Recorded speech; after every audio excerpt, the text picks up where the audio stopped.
We don't know at this point. Yeah.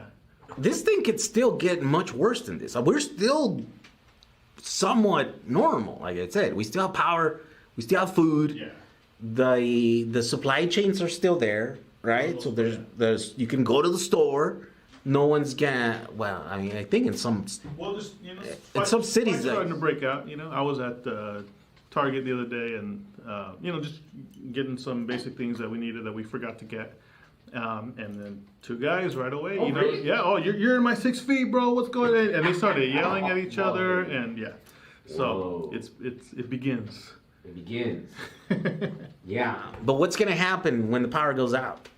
Yeah, It's gonna be crazy.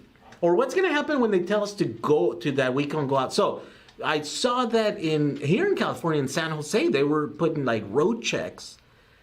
And they were like actually asking people like, where are you going? Like you're just driving around. It's only essential things, like.